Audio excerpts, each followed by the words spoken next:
ఒక ప్రధానమంత్రిగా వయసులో పెద్దవాడిగా 13 సంవత్సరాలు ముఖ్యమంత్రిగా 10 సంవత్సరాలు ప్రధానమంత్రిగా చేసిన నరేంద్ర మోడీ గారిని వయసులో చిన్నవాడిని మొదటిసారి ముఖ్యమంత్రి అయిన వాడిని తప్పకుండా వారిని గౌరవిస్తా, వారు ఎదురు పడితే నమస్కారం కూడా పెడతా. కానీ నరేంద్ర మోడీ గారు ఈ దేశ ప్రధానమంత్రిగా కాకుండా గుజరాత్ వాడిగా తెలంగాణకు వచ్చి తెలంగాణలో మనల్ని తిట్టిండు, మనల్ని శాపించిండు, మనల్ని దెబ్బతీయాలని కుట్ర చేస్తున్నాడు. గుజరాత్ ఆధిపత్యం గెలుస్తుందో నేను చూస్తా. ఆ రాష్ట్రం నుంచి వచ్చి నా రాష్ట్రానికి వచ్చి నా రాష్ట్ర నడిగడ్డ మీద నిలబడి ఈ రాష్ట్ర ముఖ్యమంత్రిని బెదిరిస్తున్నావంటే తెలంగాణ సమాజం ఎడ్డిదో గుడ్డిదో కాదు. నువ్వు భయపడితే భయపడడానికి ఇక్కడ ఎవరు అమాయకులు లేరు. ఖబర్దార్ ప్రధానమంత్రి గారు, మీరు అనుకుంటుందేమో తెలంగాణ గడ్డ మీదకి గుజరాత్ నుంచి వచ్చి బెదిరిస్తామని. ఇది నా ఊరు, ఇది నా ప్రాంతం. నా ఊరికి వచ్చి నన్నే బెదిరిస్తావా? నేనేం మాట్లాడినా రిజర్వేషన్లు రద్దు చేయొద్దని అడిగిన, రాజ్యాంగాన్ని మార్చొద్దని అన్నా. ఒకవేళ నీకు నచ్చితే నా మాట విను, నచ్చకపోతే నా ఇష్టం. రాజ్యాంగం మారితే రిజర్వేషన్లు రద్దు చేస్తాని ప్రజల్ని ఓట్లు అడుగు, ప్రజలే తీర్పిస్తారు ఎవరి పక్కన నిలబడాలను.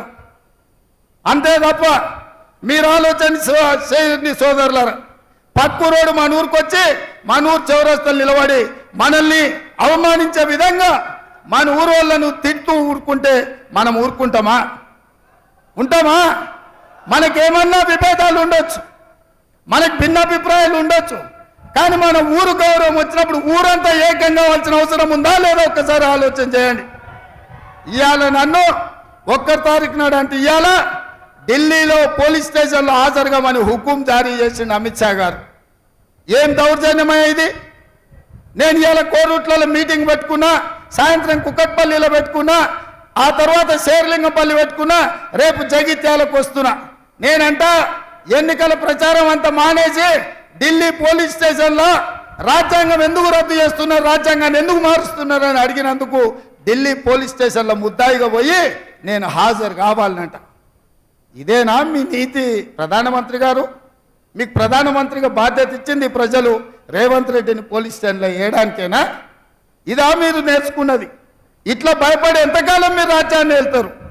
ఇట్లా భయపట్టించి ఆధిపత్యం చెలాయించి అన్యాయంగా రాజ్యాలు ఏలాలనుకుంటే నిజాం నవాబ్కి ఏం గతి పట్టిందో కనుక్కోండి. రజాకర్ల పరిస్థితి ఎక్కడికి పోయిందో మీరు ఒక్కసారి తెలుసుకోండి.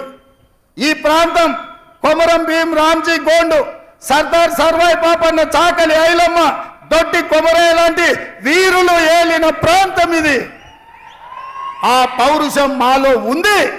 మీరు భయపెడితే భయపడడానికి ఈడ ఎవరు సిద్ధంగా లేరు.